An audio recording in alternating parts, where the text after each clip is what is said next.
This is the Pick Six Podcast, and this is Sunday Night Super Friends. That's Will Brinson. That handsome devil wearing a Bengals jersey and a tuxedo top is, of course, John Breech. I'm Ryan Wilson. This is Sunday Night Super Friends, New Year's Eve, Week 17, NFL Recap 2023 edition. Breech is poised and ready to go for New Year's. That explains the outfit. Remember, give us a thumbs up if you're watching us on the old YouTube, that NFL on CBS. And, of course, subscribe wherever you get your podcast so you never miss a show. All right. You know the deal. Hey, Wilson. Hit the top 10. Hey, I just want to say that working with you during 2023 was fantastic.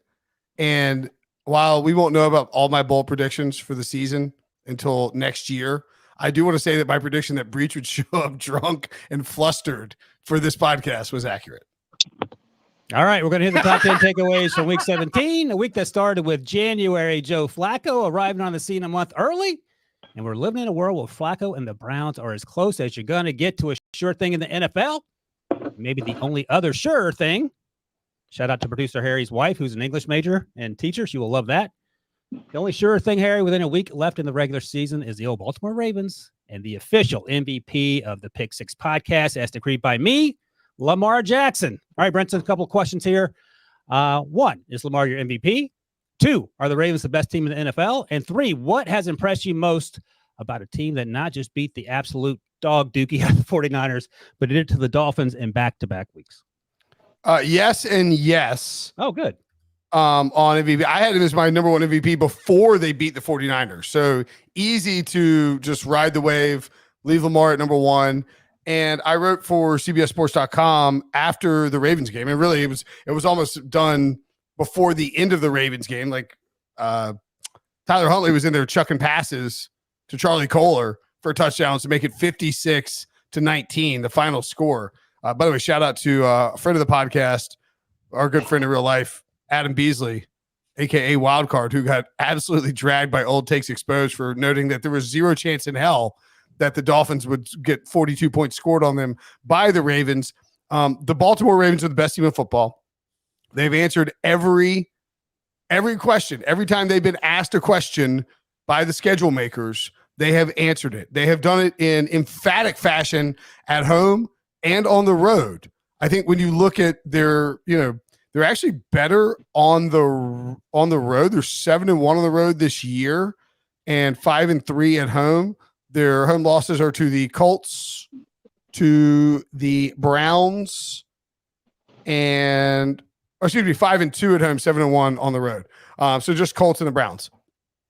They have now tied the record of the 1958-1961 Colts for most consecutive wins by 14-plus points versus teams who came into that game 3 games above 500. And I think we've talked about this Ravens team a lot. They have not asked Lamar Jackson to use his legs to win a game at all really this season. Maybe a little bit against the Rams.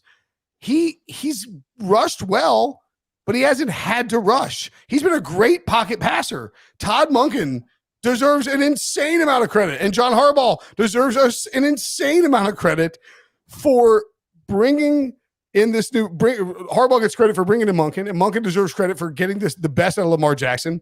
An absolute MVP season.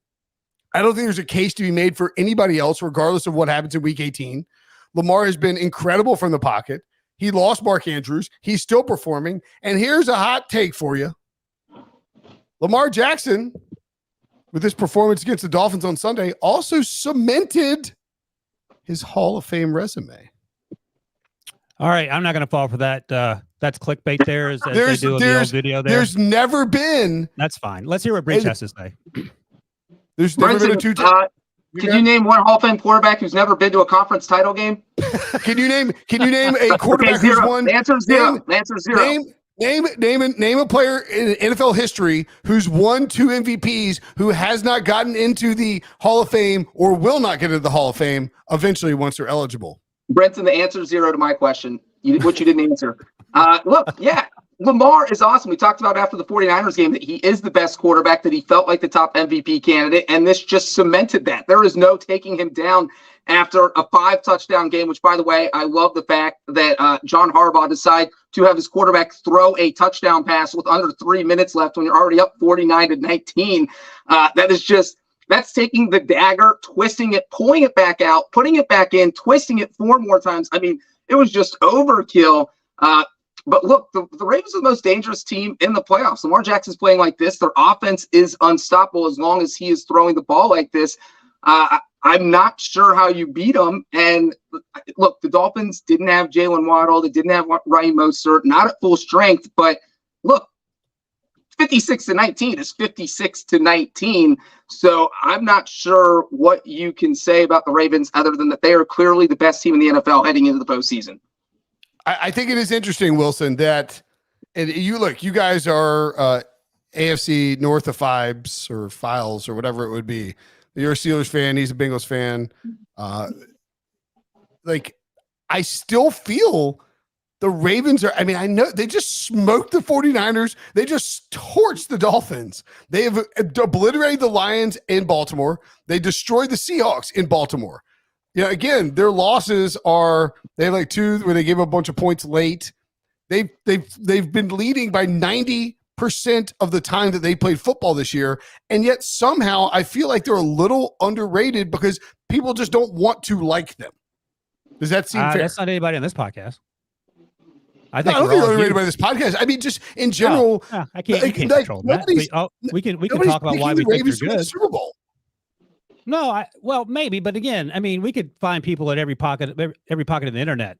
There are people on the internet that probably think Jake Browning should be starting over Joe Burrow when both are healthy. But I think, including Breech as he raises an eyebrow.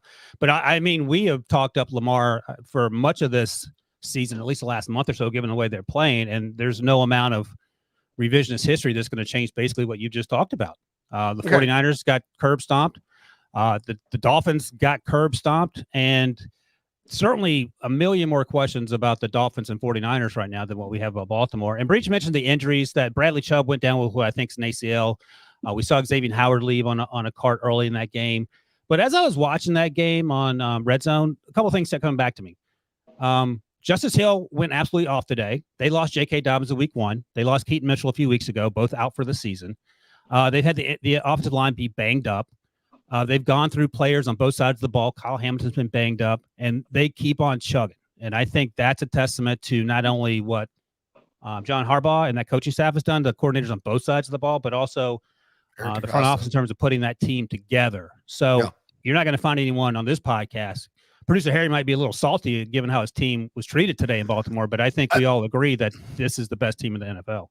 Well, yeah, I just think that there is, for whatever reason, this sort of and look, I think it's important because if you think about the 2 Ravens teams prior to that won the Super Bowl prior to this Ravens team, you have the Trent Dilfer team with an all-time defense and plenty of characters on that defense. But they weren't very likable or enjoyable because they were doing it with defense and Trent Dilfer and Jamal Lewis.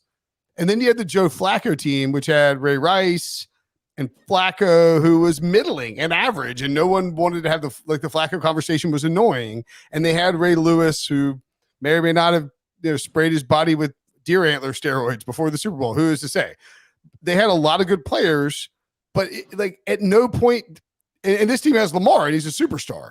But they have a lot of just under the radar stars who Zay Flowers is awesome. Isaiah Likely is playing awesome. Kyle Hamilton has done incredible work and really taken a bigger step in his second year. Roquan Smith is a star, but he's not like a national superstar. So I'm not saying they're not typically teams. They're not a national team. Would you agree with that, Breech? That's what I'm saying. Yeah, and that might be to Brinson's point that it does feel like they flew under the radar for most of the season, even though they've been very good all season. It's not like they beat the 49ers and Dolphins and we're sitting here saying, hey, this is now the best team in the NFL. They've been good all year. As we mentioned last week, the only team along with the 2007 Patriots and 1972 Dolphins to hold the lead at the 2-minute warning of every game. That's an insane number. That means that's bonkers. You're in a conversation that the only 2 undefeated regular season teams in NFL history have pulled off. So to that end, yeah, I do agree with Brent that maybe they were underrated a little bit, but they certainly are not anymore now that these 2 games, the 49ers and Dolphins games, have been played. And I want to make one more point about Lamar Jackson before we move on. I wrote about this in March 15th. I think I just did a little, very nice. Tremendous article, by the way. I read about it. Any team in the NFL that had a quarterback problem or even not a quarterback problem could have made an offer via an offer sheet to Lamar Jackson when the Ravens placed the non-exclusive franchise tag on him. Lamar tweeted out while John Harbaugh was eating eggs at the coach's breakfast at the owners' meetings that he wanted a trade out of Baltimore. Not one single NFL team made an offer to Lamar Jackson. The Panthers made it known quickly they did not want to pursue Lamar Jackson and then promptly traded a bunch of first-round picks to move up and get Bryce Young. The Commanders made it known they did not want to pursue Lamar Jackson and then promptly ran Sam Howell out there, and the coach is going to get fired. But obviously the Panthers coach already fired. The Falcons made it known that they did not want to pursue Lamar Jackson. I firmly still believe that the reason these teams didn't want to do it is because owners around the NFL didn't like the idea of Deshaun Watson getting a fully guaranteed contract, did not want to see that become a thing that happened twice, because then it could become the norm with Joe Burrow and Justin Herbert on deck and all these other extensions coming out, and that all these owners got together and said, let's not offer anything for Lamar, because in a league where quarterbacks are everything and these guys don't care about whose toes they step on to win football games, no one wanted the current MVP, a two-time MVP, and it's outrageous. I think that was a recurring storyline last week when Lamar started doing his MVP dance, if you want to call it that. I'll mention this quickly before we move on, because the old Dolphins got a 56 burger dropped on them. And I reached out to our guy, Justin Page, who's the head of stats for CBS, and he's freaking awesome. And I said, is there an easy way to find out how many 11-win teams got their doors blown off late in the season and what that meant? So here are the teams that had at least 11 wins late in the season and got absolutely obliterated, and what happened to their futures. The 1991 Bears lost to the 49ers in week 17. They were not sitting their starters. Jim Harbaugh started that game. They lost 52-14. The 1997 49ers got destroyed by the Chiefs in week 11. They lost 44-9. 96 Broncos lost to the Packers 41-6. Breech, the 88 Oilers. Jim Breech was on the team. Beat the Bengals, The Bengals were 11-3 coming into that game, 41-6. And here's what happened to those teams. 91 Bears lost in their wild card matchup. 97 49ers did win a division game, but lost in the conference championship. The 96 Broncos lost their first round game. And Breech, do you know what happened to the 88 Bengals? They made it to the Super Bowl. That's what you want to be, Dolphins. That's what you want to be. That's right, Harry. So there's hope. There's hope. So you know what, Wilson, since you mentioned that, I will throw in one very quick fun fact, because people might be wondering. The Dolphins are the first team since 1956 to score more than 55 points in a game in the same season where they also give up 55 or more points in a game. Yeah, that game So it's been that long. Before we move on, Sean Payton and Russ Wilson. What's the name of the teacher whose classroom you're in? I'm Professor. I can't think. Snape. Yeah, Snape. It's Professor Snape's office. Nice. All right, Professor, let's move on. Let's talk about the 49ers. By the way, the Ravens have won the division. They have the number 1 seed. They're not playing the first week of the playoffs because they're that good. The 49ers, meanwhile, have won the division. They have also secured the number 1 seed. Breech, they bounced back with they showed up and beat Commanders team that had to start Sam Howell. Sam Howell was sacked 50 times in this game. It felt like it was typical Sam Howell stuff. Threw a couple terrible interceptions. It looked like Christian McCaffrey came out late with a little calf injury. We don't know the severity of it, but Elijah Mitchell got some run. Brock Purdy has set the franchise record in 16 games. Most passing yards in a season. Wrap your brain around that for the 49ers organization. San Francisco, best team in the NFC. And where do they rank compared to your Baltimore Ravens? First, I would just say that this was an easy trap game for the 49ers in the sense that they had to play on Christmas in the late game against the best team in the NFL. Then on a short week, they had to fly across the entire country to play the Commanders. I mean, this was not a great spot on the schedule. If they would have had some sort of letdown, I wouldn't have been surprised. But they did not. I mean, this team came out on fire. I think they scored on 5 of their first 6 possessions. Brock Purdy started like 8 and 9. They just looked hot. And yet, I mean, your biggest concern out of this game is the Christian McCaffrey injury and whether that is anything that might linger. But even if he needs a week or 2 weeks to heal, well, you can sit him next week in week 18 because you already clinched the 1 seed. You can sit him when you have the bye, so he doesn't have to play again for almost a month if that's the case. So he's got 3 weeks to heal. So in that sense, that is not the worst thing because you will get time to rest. But yeah, I mean, this is the 49ers team that we all know and love, that we've been gushing about all season. This is what they do. I mean, they put Eli Mitchell in there, and he was running up and down the field just like McCaffrey had been. It's not quite a plug-and-play offense because McCaffrey's definitely better. But the fact that you could put these other guys in, and they put up these huge numbers, it's kind of mind-blowing. You know, we saw Brandon Ayuk have another big game. He'd been kind of missing for a couple weeks, goes over 100 yards. So, yeah, I think this is the offense. I think Kyle Shanahan probably wanted to see this type of performance coming off the Ravens game, and especially with the playoffs coming up, just knowing, all right, we still got this. We can beat any team in the NFC. Yeah, I think the one thing you worry about with the Niners is you get blown out by the Ravens, and then you go and look, they took care of business, and they weren't going to lose this game. I think it felt like it was a little bit closer. It was 10-10, and then it was 10-10 late in the second quarter, 13-10 at half, and then the halftime adjustments. I think it's just coaching and talent take over. I do worry. We said for like this most of the second half of the season, we kept saying the Niners are the best team in football as long as they're healthy. Trent Williams banged up, Deebo Samuel banged up, now Christian McCaffrey banged up. Yes, they have plenty of talent to overcome the injuries in a spot like at Washington, who had to start Sam Howell, who was benched for Jacoby Brissett, but then Jacoby Brissett got hurt midweek in practice, so Sam Howell had to start anyway. Like, this Washington team is phoning it in. I worry just a touch about the health of the I don't know, the 49ers. This is a casual cover, a casual win on the road against a conference team. A little bit of a revenge game for Kyle, but I just worry that a little bit like revenge I don't know, man. It's a terrible football team. Well, Dan Snyder doesn't own him anymore, so I don't know that he necessarily hates him as much. Let me point this out to you and tell me what you think of this. I think I don't know if anyone's talked about this, but we're underselling Mike McDonald, the Ravens defensive coordinator, taking it to Kyle Shanahan, Sean McVay / Frank Smith offenses. Like those teams have no chance against the Mike McDonald defense, given all those players they have on the Ravens. Well, we made that point on HQ. Was it you and I making that point on HQ? Or I made that at some point. It was like it benefits you to play the Niners right before you play the Dolphins because you have these really fast linebackers in Roquan Smith, et cetera, who can fly around horizontally, and you sort of know what the scheme looks like. As far as the Niners go, though, and this is not a playoff picture question, it's more of a.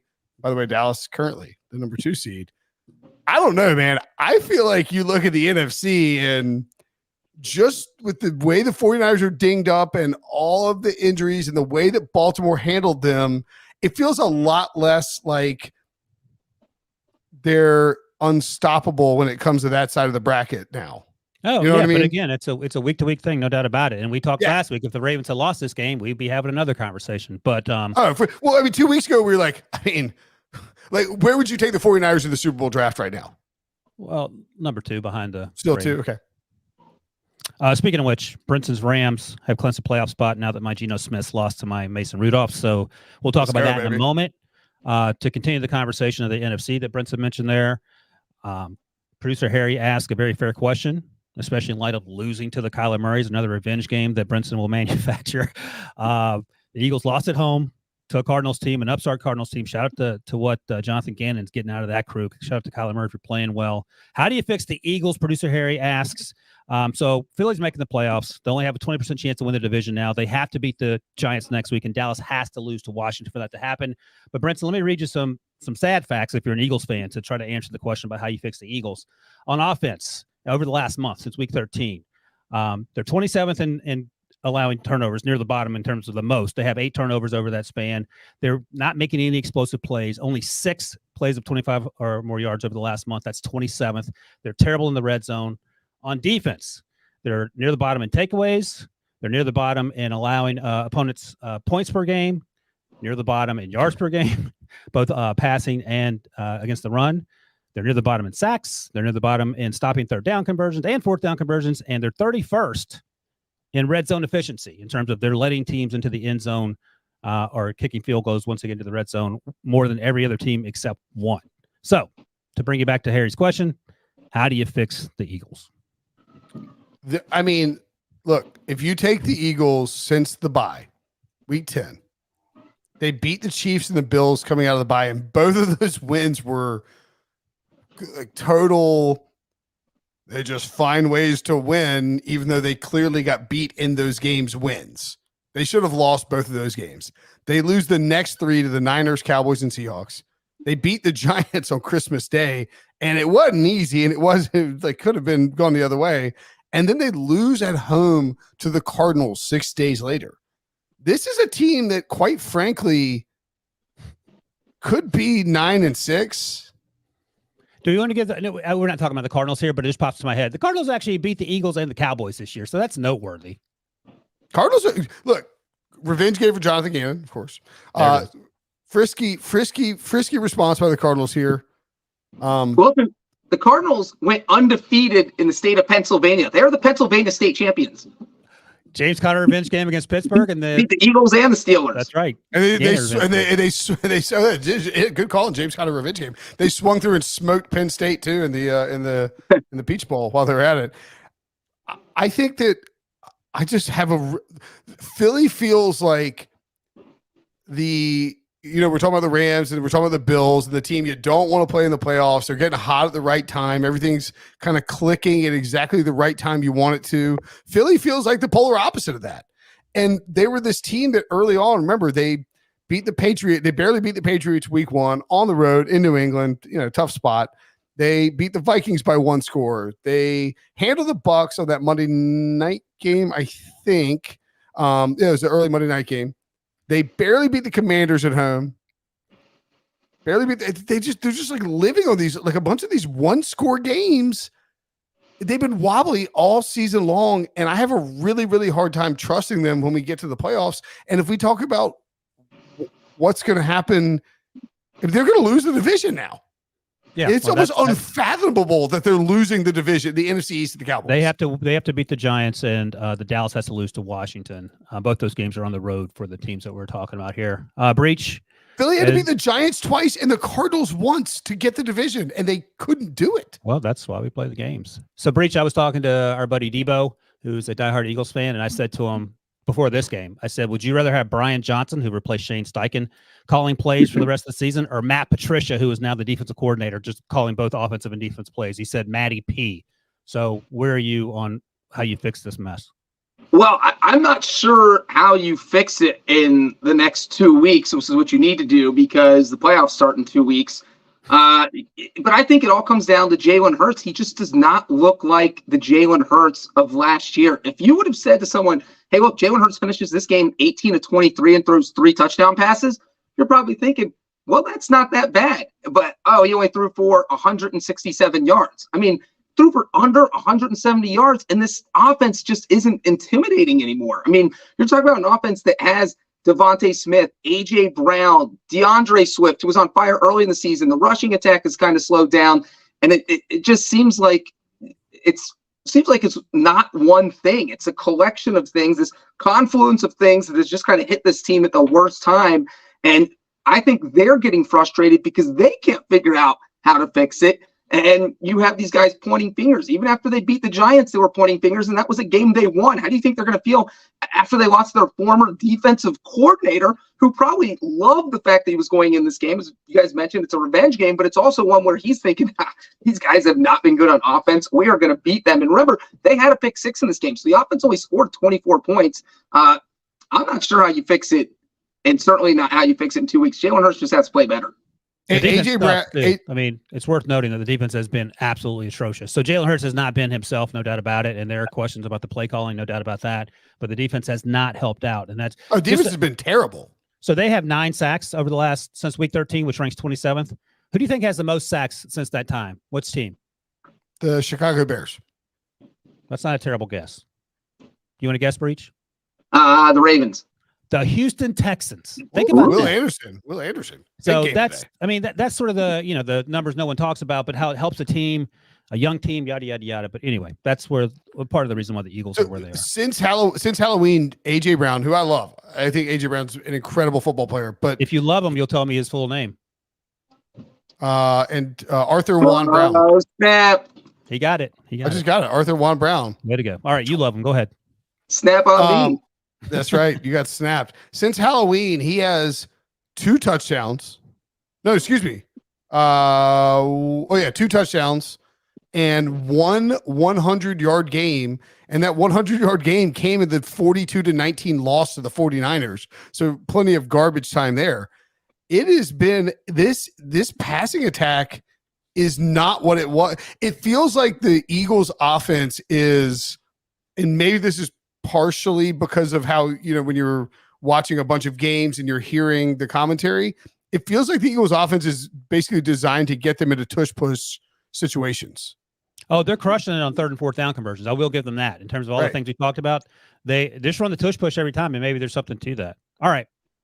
You gain 3 yards per tush push. You run it 4 times. That's the first down every time. Just go down the entire field. Yeah. I mean, problem solved. Don't complicate it. All right, Breech. Let's talk about the Chiefs-Bengals game specifically. We'll ask the same question we asked about the Eagles. How do you fix the Chiefs? But you can do that in the course of the conversation about why the Chiefs are now not going to the playoffs and why the Bengals, and why the Chiefs are now the number 3 seed. It looks like, unless some magic happens, and how that game basically came down to Harrison Butker having to do the heavy lifting because the offense in Kansas City still feels like it's stuck in the mud. Well, first, I am wearing what I'm wearing because I'm at a Cincinnati Bengals New Year's Eve party at my sister's house. That is where I'm wearing a tuxedo coat over a Bengals jersey. It's probably the best of the Bengals loss. Why does your sister? What is this room in your sister's house? Like, and if it's like something you don't want to, like, this is where she homeschools her kids. Oh no, I'm just kidding. It's not. That's a joke. I made that up. That's a very good call. That's a good call. This is the basement, like guest room, but also office. Nice. Okay. So it's an office situation where it's a nice house. That's the basement guest room. All right, go ahead, Breech. It looks like you're in Citrix. No one cares about sister's office. So, look, here's the thing about the Chiefs is they are not even remotely as close to broken as the Eagles. If I got lined up and have to face the Chiefs in the first round, I'm a little worried as a playoff team facing them. So if you are, I don't know, the Dolphins, if they lose to the Bills in Week 18, could be staring at a wild card game against the Chiefs in the 6-3 game. So the thing about Kansas City, though, is even when the offense is struggling, their defense has been playing well. I mean, Jake Browning got sacked 6 times in this game, and that's really why they won, because the Bengals couldn't do anything in the second half. I think they had under 100 yards. They couldn't move the ball, and Browning was running for his life. And then the other thing where I think Andy Reid's probably smiling after this game because he's thinking, all right, we got our running game going. Isaiah Pacheco's out here going over 100 yards. He blew up in the first half. I think with 88 yards. And then the other thing you wanted to see was we need to find a receiver that Patrick Mahomes absolutely trusts, and it's feeling more and more like Rashee Rice is becoming that guy. I mean, 5 catches for 127 yards. And when you're talking about the fact that Mahomes is feeling more and more comfortable with him as we're getting closer to the playoffs, so the Chiefs kind of have a safety net because their defense does play so well and is going to keep them in games while the offense is struggling. But the Chiefs offense isn't going to struggle for 4 quarters in almost every game. They're going to play well eventually. So, yeah, I think the Chiefs are – I would not want to face in the playoffs. I think they are going to get warm, maybe not hot. Yep. I still don't think they're going to win the Super Bowl, but I will not be surprised at all if they win a wild card game. I think that – and – Maybe I'm just not giving this take strongly enough, but I feel like I've alluded to it. The Chiefs' defense has been really, really good all season long. There's no reason to believe that it's going to fall off a cliff. Travis Kelce, obviously jinxed by Taylor Swift. That's clear enough. I mean, like everyone can see that. Clip it and post it, Harry, and get me canceled. Brinson's canceled for 2024. 2023 didn't think 2023 could be worse. No, I just think that, like, remember the first Chiefs Super Bowl with Mahomes and Andy Reid? The offense was incredible. Mahomes playing quarterback better than he played in his MVP season, and like they needed the defense to get hot. But it always feels like if you're asking the Chiefs defense to just get hot, that's maybe you're like that could happen, but it's kind of random, even though Steve Spags has done it with the Giants too. The Chiefs defense is already hot. I'm willing to gamble on Mahomes, Kelsey, and Rashee Rice just figuring something out, and the coaching staff for the Chiefs designing stuff that allows Isaiah Pacheco to run better, to protect Mahomes better. They haven't been good offensively, but if there was one unit in the NFL that you think could just flip the switch out of nowhere and go 0 to 60 overnight for no particular reason, it's the Chiefs offense, right? No, I'm not willing to go that far. You mentioned why? That they have 1.5 players that outside of Patrick Mahomes. They have Travis Kelce, who we keep wondering whether he's in his prime, out of his prime or not, which I don't think he is. I'm saying they also have Rashee Rice. So who else surprisingly flip the switch and it just goes on, and you're like, we should have seen that coming. It's Andy Reid, Patrick Mahomes, they Travis struggled Kelce against a Bengals defense that, Breech, I think you will admit, has not been very good this season. The Bengals defense? Yes. It's trash. It has not been good it's been trash great. Lately. It's been trash but lately. When your offense can't get first downs and struggling, that hurts the defense. So yes, that's why it has been worse than last year. Right. I don't think the Chiefs can flip the switch, especially when the defenses are going to get a lot better. Now, I take your point. Bucker hit 6 straight field goals, by the way. Yeah, I take both your points that this team, they're not a team you want to face, and certainly you'd rather face them than the Eagles if you're in the NFC. I get all that, but I don't know. I still got some questions. All right, let's take a quick break. When we come back, I'm going to talk about an upstart Texans team and tell you why and how, Breech, they can win the AFC South right after this. We need your sports news anywhere. We've got breaking news to bring you. Then get your sports anytime you want them. Big trade news overnight to discuss. Because we know you need sports all the time. A lot of movement in the rankings this week. A legend adds to their legacy. We're bringing you that breaking news right here on HQ. CBS Sports HQ, anywhere, anytime, all the time. All right, boys. All right, Brett. We lost Brinson Wilson. Oh, gosh. I was getting ready to call him out. All right. Breech, I'll come back to you then. So, CJ Stroud missed 2 games with concussion, came back, and was lights out. Looked like he hadn't missed a beat. Puka Nacua had another huge game, but I think CJ is going to have to be the rookie of the year no matter what. He's been that good. He's helping get this team to the playoffs. You just talked about the defense being so good in the last month in terms of the sacks. But here's what's going to happen, Breech. The Jags lose next week at Tennessee, and we'll see if Will Levis plays. He had to leave this game with a foot injury. Ryan Tannehill might be a better option, for being honest. And Houston wins next week against Indianapolis in Indy. They win the division. It's that simple. For Houston? For Houston. And even if the Jags win that game and Houston wins next week, they're in the playoffs. So the future is in their hands, and they can get a little help to win the division. But if they win, they are in. How excited are you about this Texas team? How quick is this turnaround? And are they dangerous should they get themselves to the playoffs? I love the Texans. Watching the Texans is fun. Watching them play is fun, not just offensively. Defensively, they absolutely dominated Tennessee today. Not that that's difficult because the Titans' offense has been horrible all year. As you said, CJ Stroud misses 2 games, comes out, looks efficient, plays pretty well. And that's what you want to see because you want to get them back in, win the game, get them back to being comfortable, and then go out and get your playoff berth against the Colts next week by beating them. But yeah, I think the Texans, they get in the playoffs. I think they can absolutely win a game. I don't think they are a Super Bowl team, but that's just because rookie quarterbacks don't make it to the Super Bowl. It's just the playoffs are another level of pressure that you can't simulate. You don't know it until you get there. So yeah, I think the Texans could absolutely get to the divisional round. Brinson scoffed when I said they're not a Super Bowl team, though. Okay. Yeah, I mean, that's the division. Yeah, that's not a bold claim. Okay. Brinson, did they win the division? No. Jags. No. I think the Titans are bad off, dude. Well, Ryan Tannehill may play, and CJ Beathard may play. Ryan Tannehill played today. It didn't help. Well, they were down big when he had to come in. No. He came in. I think it was 14-0 at Memphis when he came in. That's down. That's down. Well, I mean, I know. I'm just saying. I mean, Tannehill came in, and I had in DFS. I had some CJ Stroud stuff with bringbacks with like Treylon Burks, and it was like Tannehill came in, and I was like, yes. Now we've got a shootout on our hands. The Texans scored 3 points. The Titans scored 3 points. I'm not trying to scoff at the idea of the Texans like making a run, but we know that traditionally rookie quarterbacks do not fare well in their first playoff game. CJ Stroud, I believe his only playoff game was against Georgia, and he was great. So, in college, I don't want other rookie quarterbacks. He's been better than He's been awesome. But if the Browns beat the Bengals, I'm just doing some quick napkin math here. Ravens hit their starters. Steelers win. Browns beat the Bengals. Do the Browns care or do they not care? So Bengals probably win. Neither team care. That game means nothing to the playoffs. Okay. So all right. So whatever. That doesn't matter. Texans beat the Colts. Chiefs beat the Chargers. And then the only other AFC matchup, Jags over the Titans, Jets over the Patriots. So just plug those in. If the Bills win, it's Houston as a 7 seed at Buffalo as a 2 seed. And if the Dolphins win, it's Houston as a 6 seed at KC as a 3 seed. So awesome if Houston gets in.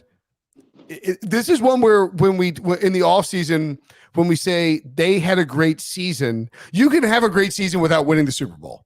Not every team goes into the season thinking, can we win this? We can win the Super Bowl. I mean, they may think that. It's not true. If the Texans make the playoffs and are competitive in a wild card weekend game at Buffalo or at Kansas City, then big old golf claps all around. CJ Stroud's been incredible. They might have the offensive rookie of the year and the defensive rookie of the year. Will Anderson could steal it. Because he had 2 sacks today, and like Jalen Carter, I think, is the favorite, but that's a pretty nebulous race. Now, that hadn't fared well for the Jets after last season, but nevertheless, Houston the trajectory is up, and if you're a Texans fan, you have to feel good for the first time in a long time about where you're at. You know what?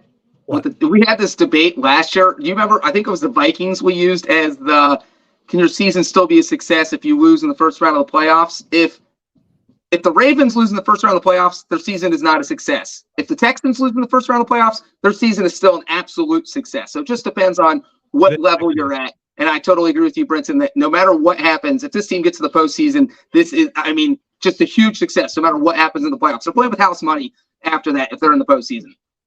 Yeah, and I wouldn't actually sleep on them if they had to go to Kansas City.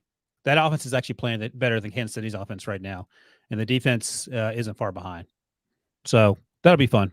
But again, the expectations outside of that building are not ones that they get too far in January. But hey, that's why you also play the game. Wilson, this is your your realm, but I think your wheelhouse. Houston traded up for a future first with Arizona at the time, and to get Will Anderson 3rd overall after taking a quarterback. Trading a future first to get a pass rusher, pretty bold at 3rd overall. And he's panned out, and 2, the pick is, I think, going to be at worst 15. Like 15 would be the worst pick they give up, which I think to me is a net win. You always gamble when you do that. Way more than that. Yeah. Right. No one's talking about it. Like no one is talking about it.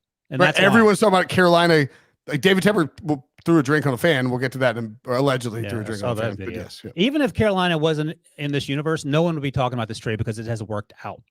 Right. And the other thing, Arizona's not mad, but they're like, oh man, we thought that was gonna be a higher pick.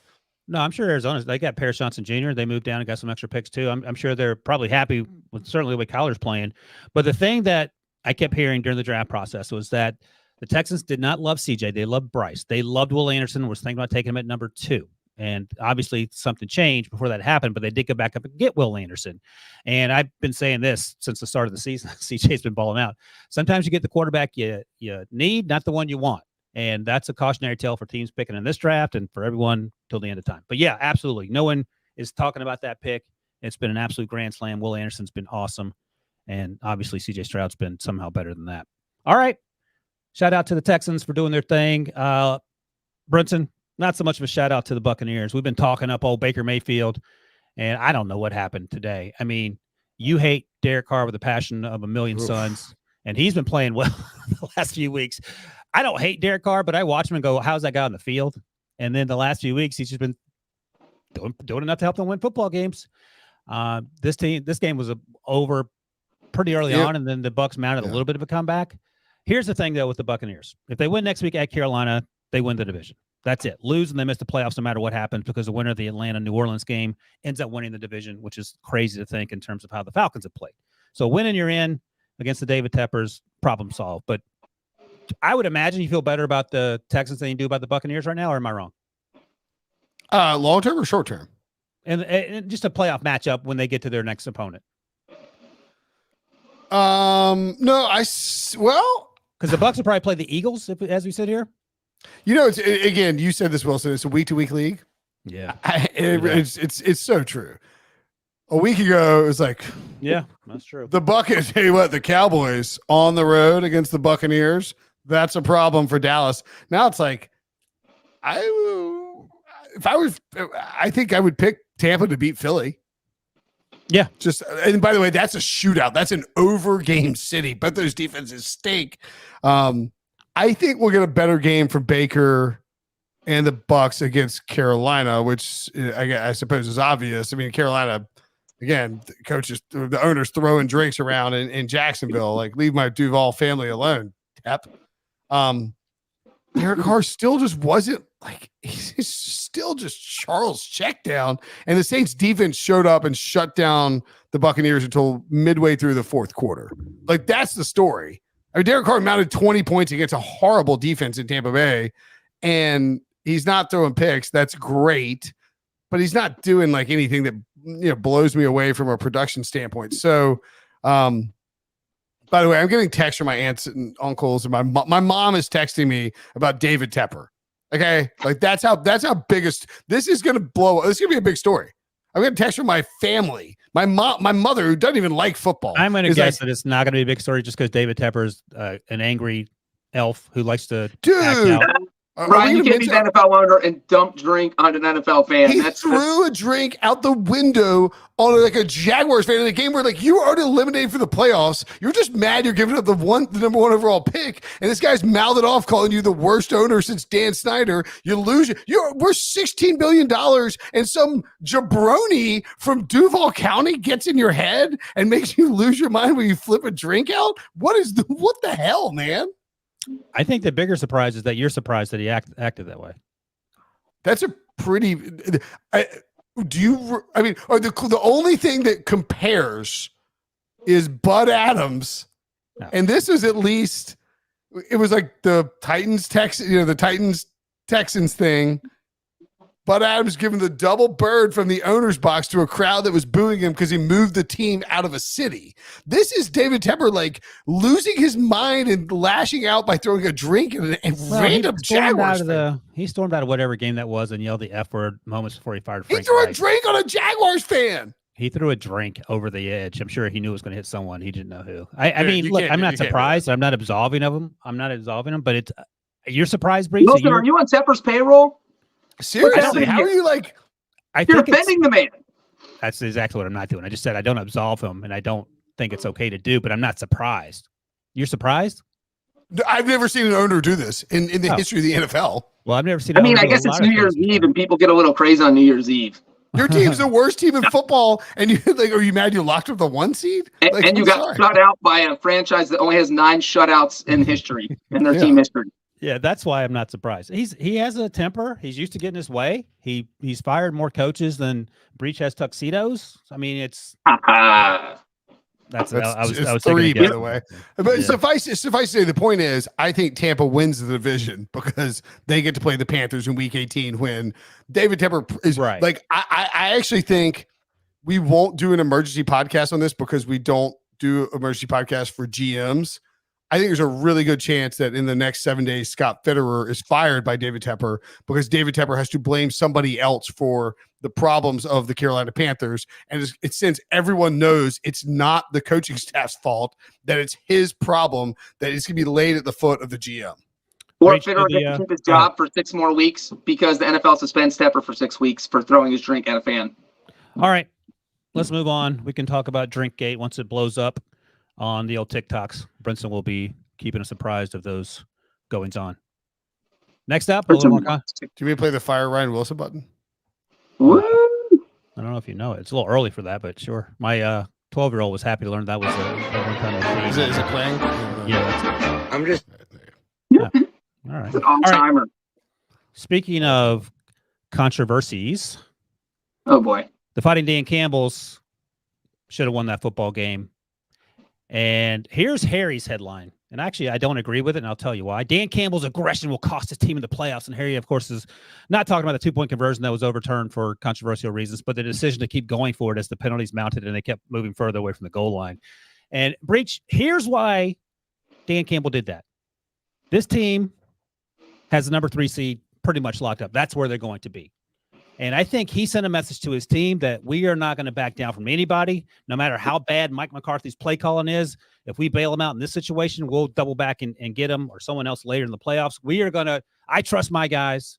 I think that they're going to win. We're going to go up against this adversity, and this will make us stronger and galvanize us down the stretch instead of being soft and just kicking the extra point. We don't care about that. That's what I think his thought process was.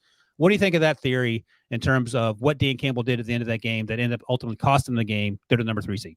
Well, it makes sense to an extent, but if I'm saying to my kid, like I'm trying to teach my kid to stand up for herself, but I run into like Mike Tyson and bump into him and now he wants to fight me, no, I'm running away.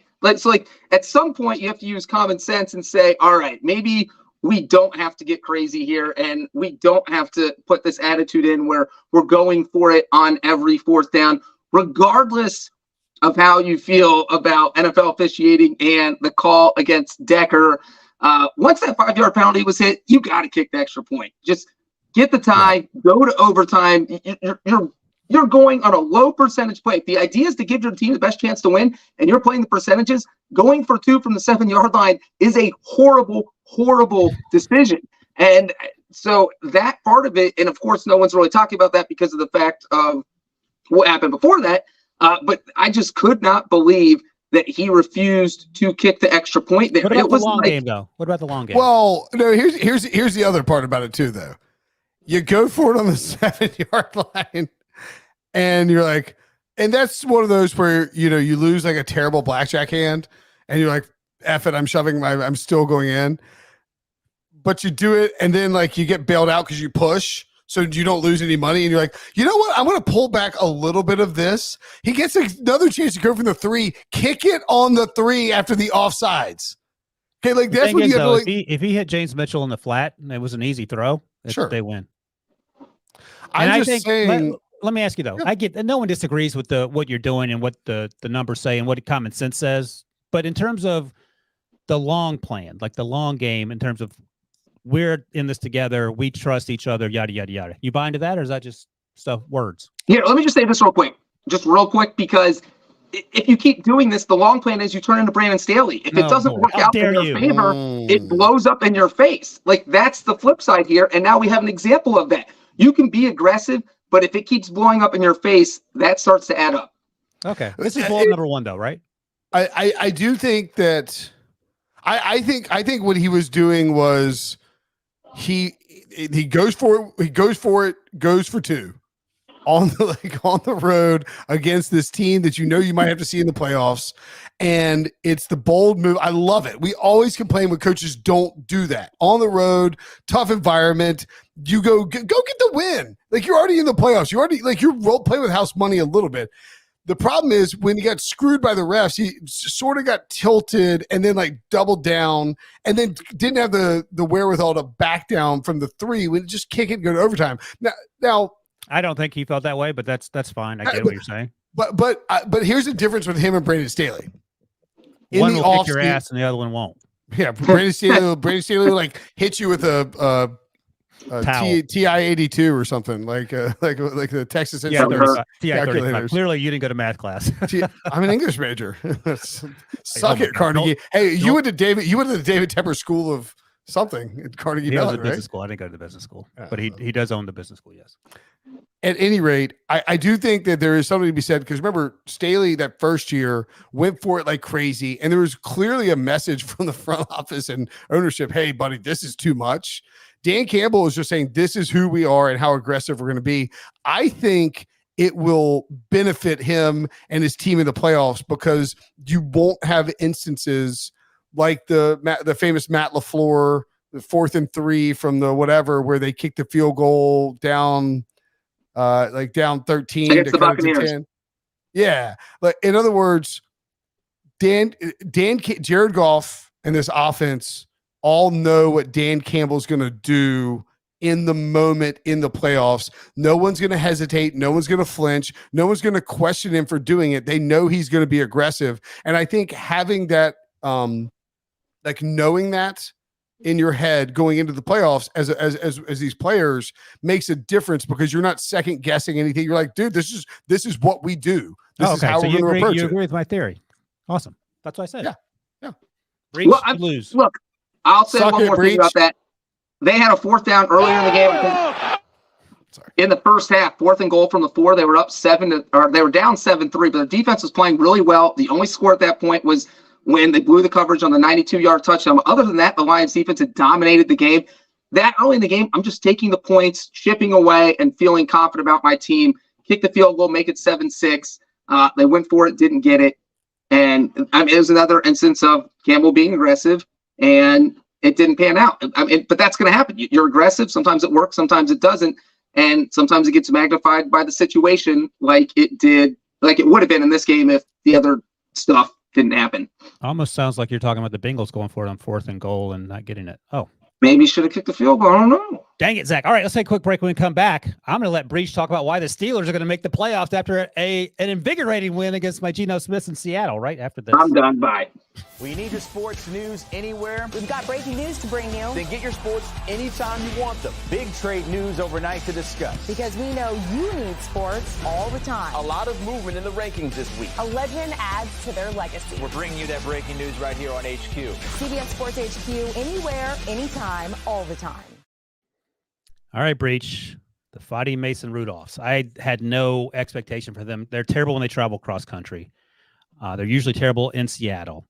And all they did was run the ball for 5 million yards. George Pickens played like a Hall of Famer that Lamar Jackson is. And Mason Rudolph looks like a legit quarterback. I was telling producer Harry before we started, Geno Smith is so freaking good. They lost despite his best efforts. But this is a huge win for the Steelers. If the Steelers win out, they have at Baltimore, as you noted, they'll be resting their starters almost certainly. And if Jacksonville beats Tennessee and Buffalo beats Miami, Pitt will be out.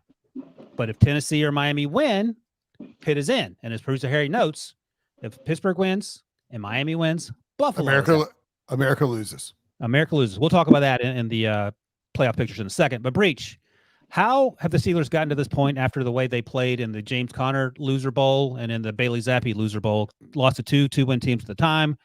They look to be on death's door. Bench Mason Rudolph. Mr. Trubisky. And by the way, Mike Tomlin, 17 straight non-losing seasons. Well, you're the Steelers expert. You tell me. But I will say real quick that it feels like they figure out how to run the ball. Hey, look, we're a team that runs the ball, that sets up our pass. And also, Mason Rudolph is not afraid to throw the ball downfield, which it feels like Kenny Pickett and Mitchell Trubisky would avoid at all costs. And those two things have just totally recreated this offense into something that actually works, which doesn't make sense because for 15 weeks, this offense was broken and did not work. Mason Rudolph did not throw a touchdown today, but he was highly efficient, huge completions, and he threw the ball to George Pickens, who was the most athletic receiver on the. It was like Pickett and Trubisky would avoid throwing to Pickens. And here, look, Pickens another huge game. He had a huge game against the Bengals. Keep throwing to George Pickens. They're just playing smart football. What are the? I'm trying to think of like the teams all time that make the least amount of sense. And The Vikings last year.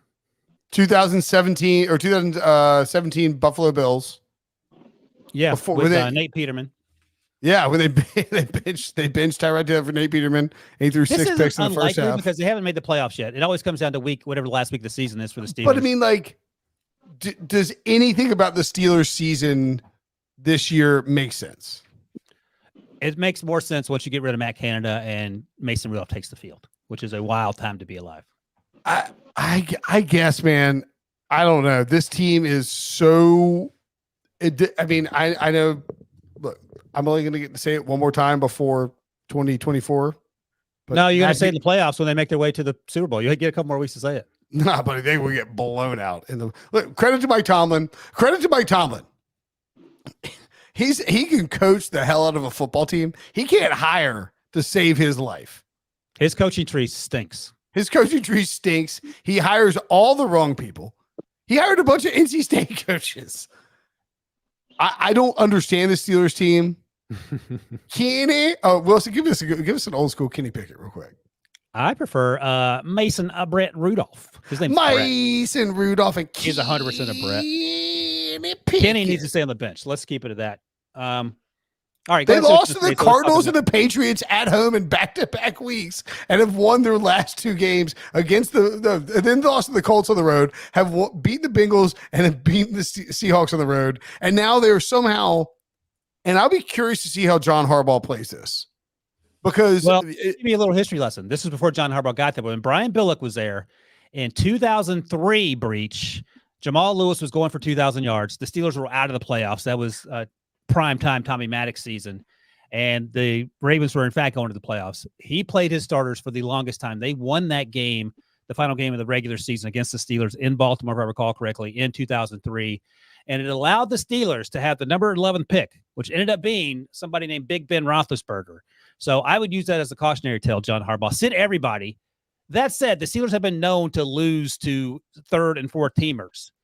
They lost to Ryan Mallett at one point against the Ravens. Rest in peace, Ryan Mallett. But he came in there and put a whooping on that team. So nothing is out of the question for the Steelers team in Week 18. I mean, would you, if you're John Harbaugh, you can't play Lamar Jackson, because if Lamar Jackson gets hurt, I think Johnson came in and threw a touchdown, or Tyler Huntley, yeah, Huntley. No, I'm saying like Brinson. I think I know what you're saying. If you rest, would you play it to like screw the Steelers, who like all time hated rival? He's not doing that. What are you gonna say, Breech? I'm gonna say that if you rest Lamar Jackson next week against Steelers, you don't even give him like the first half. He is going to go from December 31st to January 21st without playing a single game. And with their playoff history and the amount of struggles they've had, I don't know that's what John Harbaugh wants. So I would be surprised if they let their starters play. What if he gets hurt? Something. What if he gets hurt? I mean, that's the debate coaches have all the time at the end of the season. Do I rest my starters, or do I want to keep them hot going into the playoffs? And I think when you have the first round bye, it's an even dicier question. He's the MVP. You cannot give your team 3 weeks off. He's the MVP. He's not, no offense, he's not Tua Tagovailoa or even Brock Purdy. He's the MVP. He can handle it. But you could play him for a half. And you tell TJ Watt's out there acting crazy. I'm just saying, you tell Todd Monken, if you call a designed run, you are not only fired, you are executed at midfield at halftime. Well, there's no reason to play him then if he's just going to be able to hand the ball off. Well, I'm just saying, you go out there, he makes some throws. You just don't let Lamar run, but you can put the Steelers in a bad spot. Force them to play. They lost to the Cardinals and the Patriots. I mean, it's not worth it, is what I'm saying. It's not worth it. You don't have to worry about the Steelers. You want to face the Steelers in the playoffs. You'll beat them by 1,000 points. Don't do it. All right, let's do it. Why don't we talk these playoff scenarios? All right, let's start. We'll stay in the AFC. Baltimore's at the top. Miami's locked into the number 2. It feels like, unless Buffalo thing happens, then Buffalo gets locked into the number 2. But Kansas City feels pretty sure to be number 3. Jacksonville and Houston still have to work some things out. Cleveland is the lock at number 5. And then number 7, the Colts, Texans, and Steelers perhaps have to work some things out as well. So, Brinson, any direction you want to go here. Denver, Breech's Bengals are out. Vegas is out. And all the other teams below that, of course, have been out. So the Dolphins have clinched a spot. I think the Bills are going to beat the pants off the Dolphins. And I'm not trolling Harry. I really just think that's what's going to happen in Week 18. So I'll put the Bills at the 2. That's as high as they can. Because, Ravens clinch 1. Yep. I think Bills go to 2.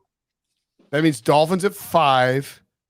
Chiefs at 3. I will still take the Jaguars to get in as the 4 seed because they get the Panthers.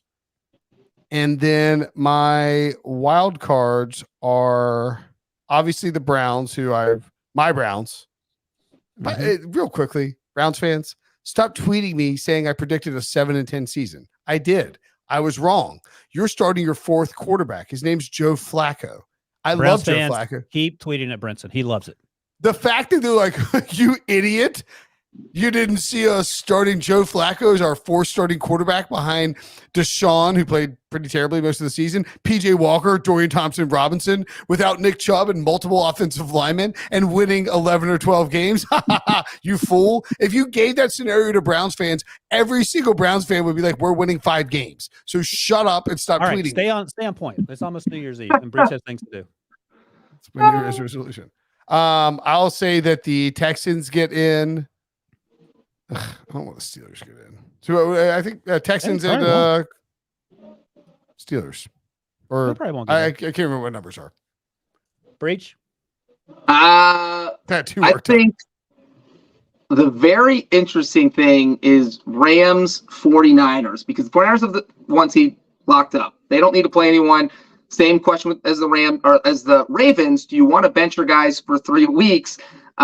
So that's a big question mark. The Rams clinched a spot because the Seahawks lost. So the Rams are in right now. So they could theoretically bench their starters in week 18. And the question was, would they prefer the 6th seed or the 7th seed? Because if they win, they're locked in the 6th seed.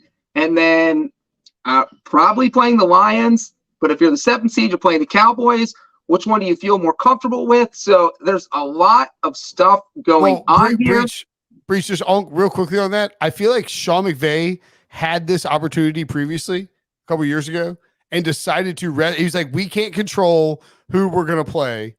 We can only control our health. We're resting our guys. And he's playing Kyle Shanahan, who's locked in the 1 seed, which means that, but they're boys. I think they're going to text and be like, let's rest everybody, run the ball, and just get out of Dodge. Take the under in the 49ers Rams game in week 18, and the second you can. They're going to play nobody. They're going to run the ball into the ground. Take the tinfoil hat off. Let Breech continue his crazy conspiracy theories. Well, go ahead, Breech. All right, here we go. So in the AFC, I've got Ravens 1, Bills 2, like Brinson, Chiefs 3, Jags 4, Browns 5. Browns have clinched 5, so they're 5. Dolphins 6, Colts 7. In the NFC, 49ers 1, Cowboys 2, Lions 3, Buccaneers 4, Eagles 5, Rams 6, and the Green Bay Packers at 7. So here's the thing. It's funny you say that. So Seattle still has a 30-something% chance to make it, even though they lost to the Steelers today at home. If Seattle goes 1-1 and Green Bay wins out, Seattle see ya. Green Bay is in, and it's early here, but we're recording this as Green Bay and Minnesota are playing, and Green Bay is doing better than Minnesota right now. We'll see how that sorts itself out. It's not to date ourselves. But, all right. We'll circle back next week and have a lot more to say about this, but let's do some Brinson VPs and Breech VPs and MVPs. Brinson, do you know, or do you want to circle back to you? Oh, I'm good. Go. Actually, I need a second. You know what? I'll go. I got one. I got one. Go ahead. Brinson VP. Jonathan Gannon, who got dragged by everybody everywhere in Philly for his weird comments. Blitz enough. Philly fans complaining about Jonathan Gannon, complaining he doesn't blitz enough, and he screwed up the Super Bowl and cost him the Super Bowl because he was interviewing for the Arizona Cardinals job. He takes this Cardinals team, a 3-win team, into Philly. James Conner runs 26 times for 128 yards. Kyler Murray, 25 of 31, 232 and 3 touchdowns. Looks like an upgraded version of Jalen Hurts, like a faster Mighty Mouse version of Jalen Hurts. Wins the game, really F's up the Eagles. Good for you, Jonathan Gannon. You got no good press. Here's a little snippet. Breech, what's your Breech VP? It should go against everything I stand for to have a Breech VP who beat the Bengals, but I am going to give it to my boy, Harrison Butker, because he butt kicked the Bengals. Oh, there it is. I had to use it. Look, 6 field goals is as good as it gets in the NFL. You do not see a 6-for-6 game that often. All of them were big, 46 yards, 48 yards, 24, 27, and 54. So we had 3 of those kicks that were over 46 yards. So this was not an easy day. Still drilled them all. Just the second kicker in the NFL this year to hit 6 field goals in a game, go 6 of 6. Justin Tucker was the other one. And the first kicker ever to do it in the regular season at Arrowhead Stadium.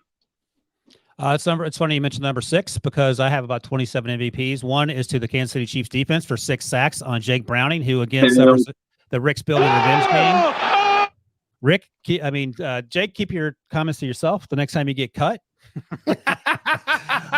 It wasn't Jake's fault. Also, Jake losing since he said that is hilarious. And he apologized for it, which makes it even worse. But I'm actually going to go to the Pittsburgh Steelers. Najee Harris, 122 rushing yards. Breech. Jalen Warren, 75 rushing yards. Mason Rudolph, 274 passing yards. George Pickens, 131 receiving yards.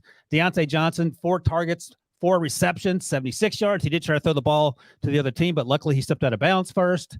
And then the offense combined 468 yards of offense for the Pittsburgh Steelers. No turnovers. That's what I'm talking about. This was our Super Bowl, even if they don't go to the Super Bowl. Big win. Way to go, boys. And guess what, guys? I'm in the Eastern time zone. I get to celebrate New Year with you. We should just stay on until midnight. Let's do it. Woo! All right. Let's not do that. But before we get out of here, Happy New Year to everyone who watches and listens. Thank you, as always, for watching and listening. We wouldn't do this without you or something. That was sweet, Brinson. I think Breech and I are contractually obligated to do it. Yeah, I think we would actually be fired if we didn't do this. But we do love the Pick Six community and listeners and viewers. Wilson, you're so jaded and old. I was going to ask you if you were going to cry or not. That's all. I will be picking 6 shots to take tonight. All right. Yeah, you need to celebrate the Bengals getting a jump start on the offseason, Breech. That's something you could celebrate. I'll be calling you this week to get some draft advice. And Brinson, you can throw a drink at someone in the name of David Tepper, and I'm going to go take a nap. All right, that's it. Happy New Year! Week 17, 17 in the book. We will see you guys next year. Gotcha.